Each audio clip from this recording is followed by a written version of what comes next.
She tries to get her off, but she's holding her really, really hard. And then she rips her hand off and runs to her son. And then she sees her son lying like this in bed. Like this, kind of. Hey guys, if you love our content and want to continue to support us, please join our page and become a member of our YouTube. This is our merch store. If you want to go ahead and check that out, the link is in the description. These are all of our merch. So gorgeous, I know. I personally have the face mask and we're currently coming up with some new merch for you. Also, please help us reach 50,000 subscribers by the end of the year, and here's our Patreon.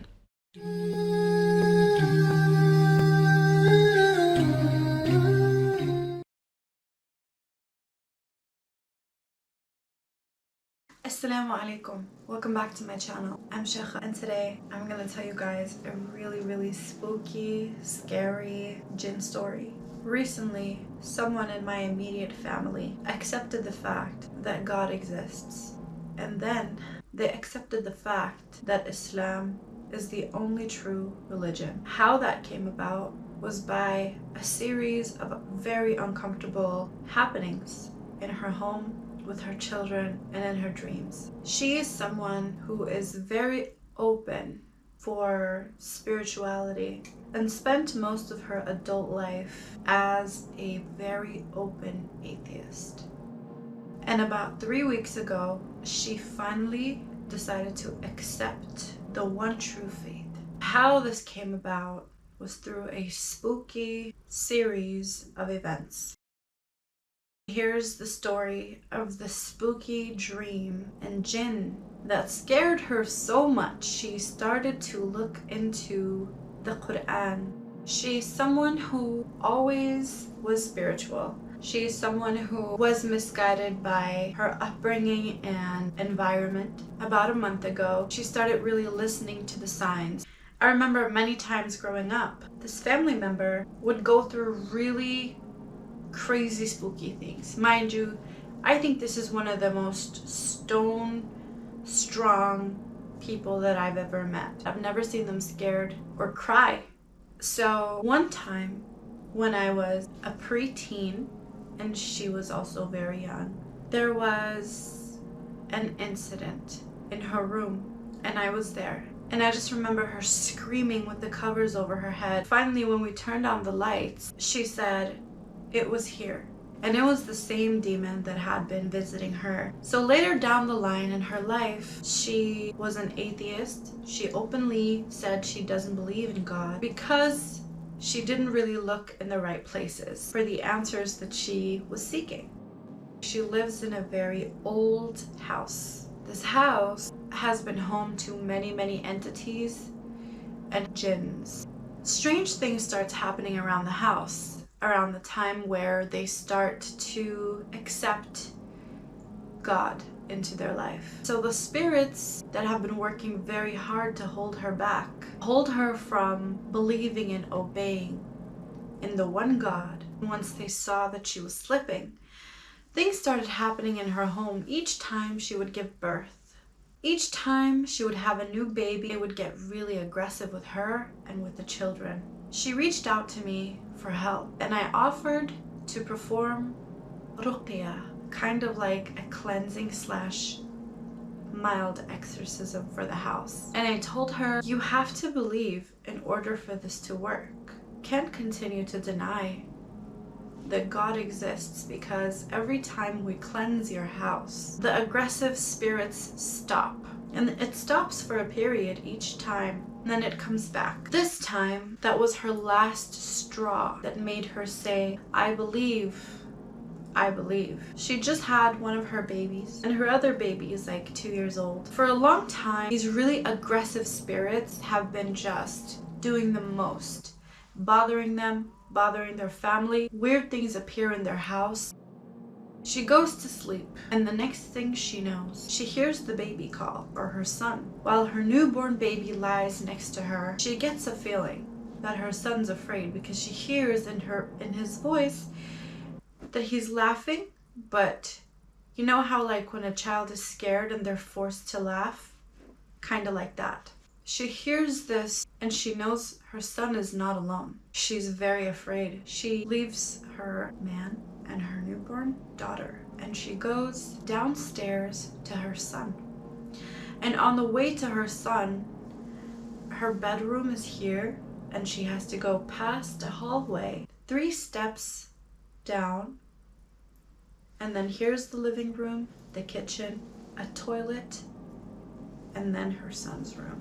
At this point, she's very afraid. She's scared, and she feels the presence of 2 other entities in the kitchen and the living room. She doesn't look, she just runs past them. By the time she's almost at her son's room, the door right next to it is the bathroom.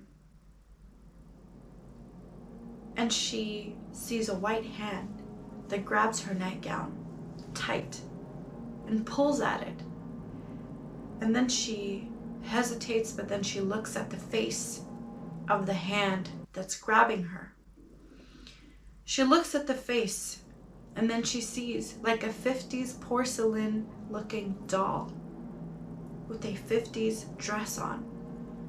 And she said she's quite beautiful, but absolutely scary. She tries to get her off, but she's holding her really, really hard. And then she rips her hand off and runs to her son. And then she sees her son lying like this in bed, like this, kind of laughing forcibly, while his, you know, like on top of a baby's, oh, I have goosebumps, subhanAllah. On top of the baby's bed is like this little round thing with like toys on it, so they look at it. That thing was a clown's face now, scaring her son, forcing him to laugh. And so she grabs her son, runs out of his room, back upstairs, and then she wakes up. It was a dream. When she wakes up, she has a bruise on her leg in the exact same place that girl grabbed her, and she hit her leg running, and she has the same bruise. She never sleeps on top of the covers. She was on top of the covers, face down, as if she had just been thrown on top of the bed. She goes on to describe that the rest of the day she felt afraid. She felt that there were stuff in the house, like entities and energies, and that she felt violated and dirty the whole day. For weeks on end, and even before that, her son keeps pointing to his closet and saying, that, them, there. And he's afraid. And things in his room that he's too young to throw that far end up on the opposite side of the room when something was in his crib. And then weird marks start appearing throughout her house. Many times where I've been there, I've experienced that as well. And she kept getting dreams and premonitions for her to read the Quran, for that to be her saving, for her to become a Muslim, to become a believer. So she starts to read the Quran and things become easy. She starts praying for the first time since she was 10 years old. She starts praying to God and asking God to guide her, to help her protect herself, her home, her children, her family. And that was the story of how the jinns led my family members to Islam. Now their journey begins. Closer to Allah, closer to Islam. For the next portion of this video, I'm going to tell you guys about how you can protect yourself and your home from evil beings. You recite Quran or play Quran in your house. Second of all, make sure that you pray. Make sure you don't have any pictures of any live beings, as in faces or sculptures of faces. Make a purification bath called ghusl. You can Google that. Say your adhkar. Adhkar is something that you say, for example, Allahu Akbar, La ilaha illallah, Subhanallah, Alhamdulillah. You say this dua every time after Fajr and Maghrib. Bismillah alladhi la yadurru ma'a ismihi shay'un fil ardi wa la fis sama'i wa huwa as-sami'ul 'alim. You say Ayatul Kursi every single time after you say a prayer. You say Ayatul Kursi 3 times after Fajr, after Maghrib. You say Suratul Ikhlas, Suratul Falaq, and Suratul Nas every single time 3 times after Fajr and Maghrib. Recite Surah Al-Baqarah, especially in your house. Ruqyat Shar'iyya, in your house. Play it if you can recite yourself. Lastly, make sure that you put your trust in God and God only. Nothing will happen to you ever without the permission of Allah. We have the recipe to protect ourselves, and inshallah, Allah will protect us from everything evil and grant us everything good.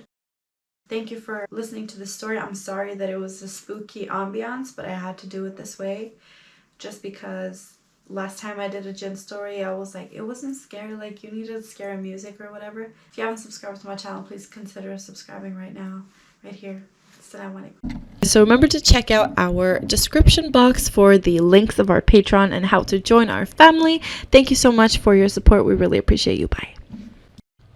Thank you guys so much for watching, and that was all we had for now. Let us know what more content you guys want down in the comment section, and if you like this video, give it a thumbs up, and please subscribe to our channel if you already haven't. Love you guys so much. Thank you for your support. Assalamu alaikum wa rahmatullahi wa barakatuh.